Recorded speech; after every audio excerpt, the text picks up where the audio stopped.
आमचा हा युवक विमा आघाडी आम्ही विकासाचं मुद्दा घेऊन पुढे जाणार आहे. आज मंगरूळ गटातून आम्ही पवारसाहेबांनी जसं सांगितलं की युवकांना संधी द्या, महिलांना संधी द्या, राजकीय पार्श्वभूमी नसणाऱ्याला संधी द्या. त्याच्यामुळे पुढं ह्या गटातच नाही, संबंध धाराशिव जिल्ह्यात जे काय आम्ही उमेदवार दिले ते उमेदवार तुम्ही तपासून बघा. आणि कायम आमच्या सगळेच आमचे कार्यकर्ते असू द्या, नेते असू द्या, आणि प्रचारात विकासाचा मुद्दा घेऊनच चालतो. गेल्या 10-20 वर्षात त्या जिल्ह्यात काय चाललंय हे तुम्हाला माहिती आहे. त्याच्यामुळं आम्ही अधिक त्यावर बोलणार नाही, कायम विकासावरच बोलणार आहे. आमचे उमेदवार तुम्ही बघा आणि नक्कीच येणाऱ्या 7 तारखेला धाराशिवकर सर्व जनता जी पुण्याला कंटाळलेली 100% तुतारी या चिन्हासमोर बटन दाबून आमच्या सर्व उमेदवाराला प्रचंड मतांनी दिली.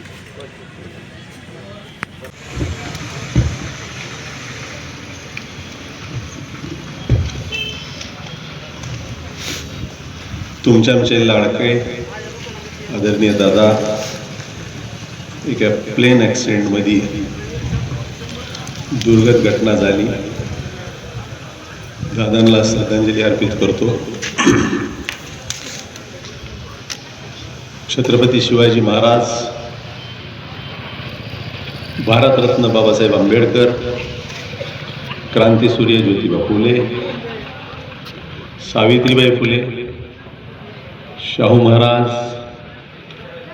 अण्णाभाऊ साठे, अहिल्यादेवी होळकर या दशकातील थोर सायंटिस्ट संशोधक APJ अब्दुल कलाम यांना वंदन करतो. आज आपल्या मंगरूळ जिल्हा परिषद गटातील राष्ट्रवादी काँग्रेस, राष्ट्रीय काँग्रेस आघाडीचे अधिकृत उमेदवार भीमराव धनराज आगारे व याच मंगरूळ पंचायत समिती गणातील अधिकृत उमेदवार सौ सुनंदा नारायण तौर, व्यासपीठावर उपस्थित आमच्या पक्षाचे ज्येष्ठ नेते, आमचे मार्गदर्शक श्रीधर बाबा, तसेच राष्ट्रीय काँग्रेसच्या जे निष्ठा काय असावं यांच्याकडून शिकण्यासारखं आहे ते आमच्या मोठी भगिनी ज्योतिताई सपाटे, आमच्या पक्षाचे या तालुक्यातील एक अभ्यासू नेतृत्व आणि तळागाळात काम करणारे आमचे माणिकराव जाधव साहेब, नानासाहेब कापसे, सर्व मान्यवर व्यासपीठावर उपस्थित, समोर बसलेले पंचकृषीतून आलेले बंधू भगिनींनो, पत्रकार बांधवांनो, राष्ट्रवादी काँग्रेस पार्टी, शरदचंद्र पवार राष्ट्रीय काँग्रेस हे शेतकऱ्याकरता, महिलाकरता, युवकाकरता, न्याय हक्काकरता झगडणारा पक्ष. आज बांधवांना आपण बघतो ज्या वेळेस राष्ट्रीय काँग्रेस आणि पवार साहेबाचं सरकार असतं त्यावेळेसच शेतीमालाला भावाला, शेतीच्या भावाला, पिकांना भाव का मिळतो. बांधवांनो, या लोकांना शेतकऱ्यांची काळजी आहे. त्यांच्या शेतावर जाऊन, बांधावर जाऊन अभ्यास केला जातो. त्यामुळंच पिकाचं ज्यावेळेस उत्पादन जास्त होतं, उदाहरणार्थ कांद्याचं उत्पादन जास्त झाल्यानंतर निर्यात लवकर करायला पाहिजे. आणि ज्यावेळेस एखाद्या पिकाचं उत्पादन कमी झालं तर ते निर्यात करायला पाहिजे. एक्सपोर्ट इम्पोर्ट त्याचा अभ्यास गेल्या 12 वर्ष जे सरकार आहे त्यांना अजिबात नाही, किंवा त्यांना अभ्यास करायचा नाही, किंवा हे भांडवलदेश सरकार आहे. राष्ट्रीय काँग्रेस आणि पवार साहेब यांना हे अभ्यास असल्यामुळंच हे निर्यात आयात धोरण व्यवस्थित केलं जायचं आणि त्याच्यामुळं सर्व पिकाला भाव मिळायचा. हे महाराष्ट्रातच नाही बांधवा, संबंध देशात शेतीमालाला भाव हे त्या सरकारच मिळालं, कारण त्यांना काळजी आहे शेतकऱ्यांची. आज एवढ्याच न थांबता पवार साहेबाचं काम महिलेचं धोरण, जे आपण बघतोय आज आपल्या सुनंदा तौर, हे जे पंचायत राजमध्ये आरक्षण आलं ते देण पवार साहेबाचं आहे. महिलेचं आरक्षण, मुलीचं आरक्षण मिलिटरीमध्ये हे पवार साहेबाचं देण आहे. मंडल आयोग जे VP सिंग सरकारनं आणलं त्यावेळेस पहिलं राज्य ते कोणतं होतं, ते महाराष्ट्र राज्य होतं.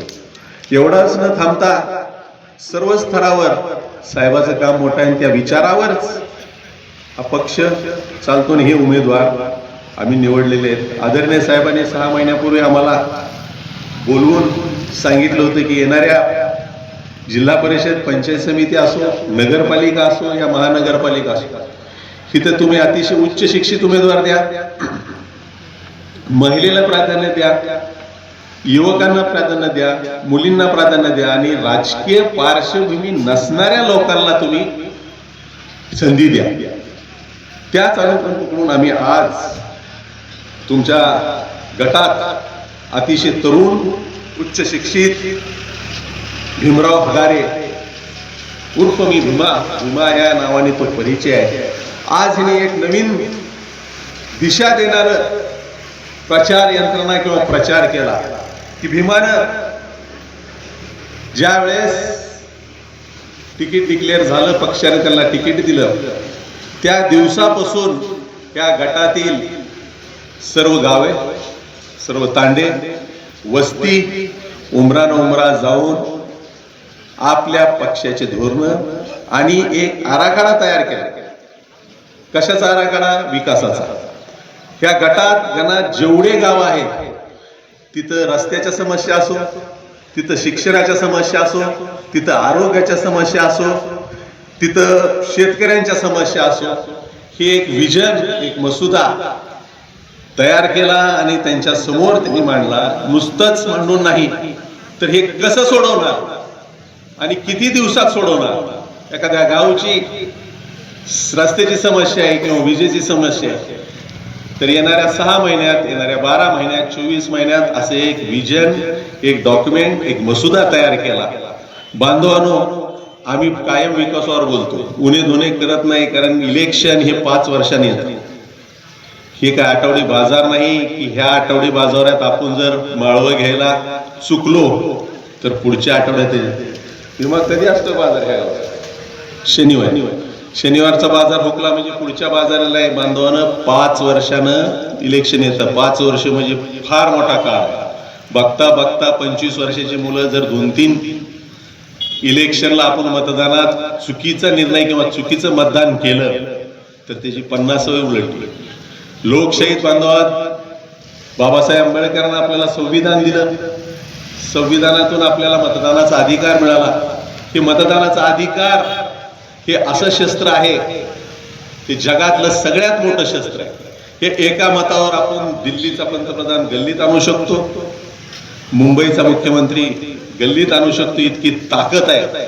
तर येणाऱ्या 7 तारखेला तुम्ही तुतारा वाजवणारा माणूस या चिन्हासमोर बटन दाबून आमचा भीमा हगारे असो किंवा सुनंदा तौर यांना प्रचंड मताने विजयी करायला या ठिकाणी ग्वाही देतो.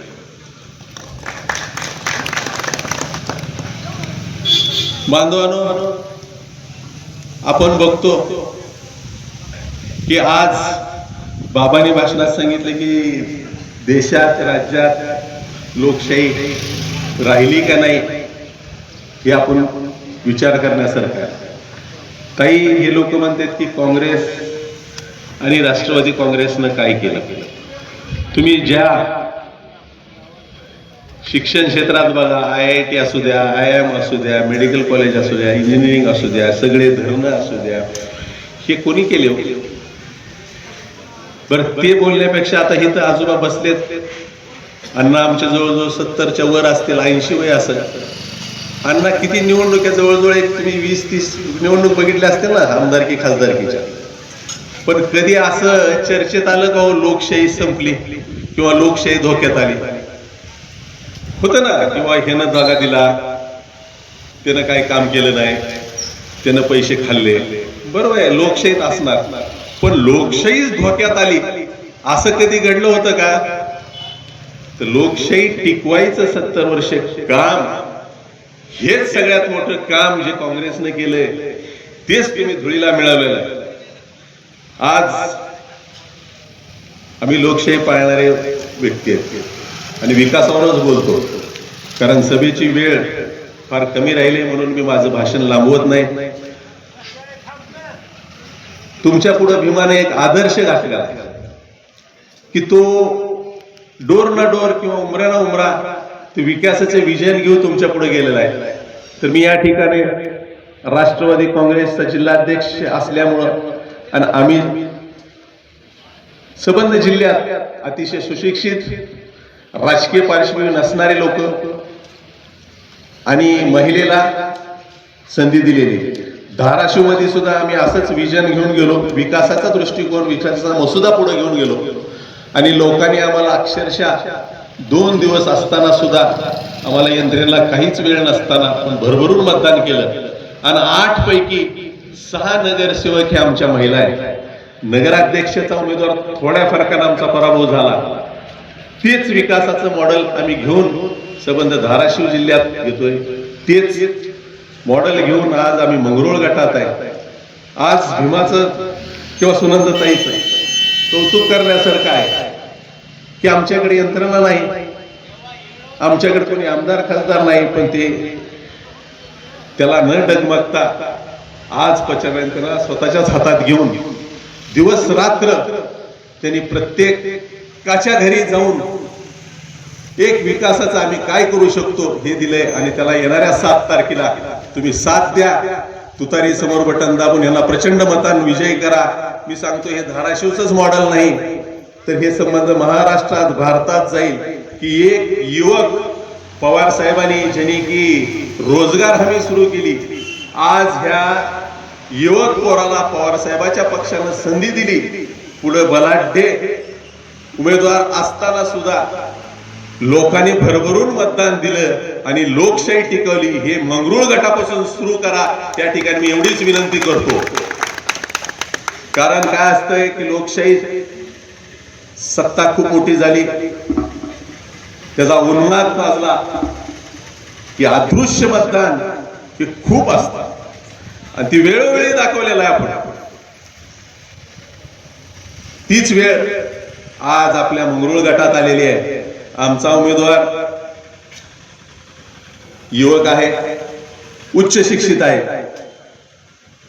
आणि तळमळीनं काम करणार आहे. त्याचं विकासाचं धोरण नक्कीच तुमच्या विश्वासाला पात्र पडेल आणि येणाऱ्या 7 तारखेला तुम्ही तुतारीच्या बटनासमोरील चिन्ह दाबून भरघोस मतानं भीमाला आणि आमच्या सुनंदाताईला निवडून जाईल. या ठिकाणी एवढीच ग्वाही देतो आणि थांबतो. जय हिंद, जय महाराष्ट्र. धन्यवाद.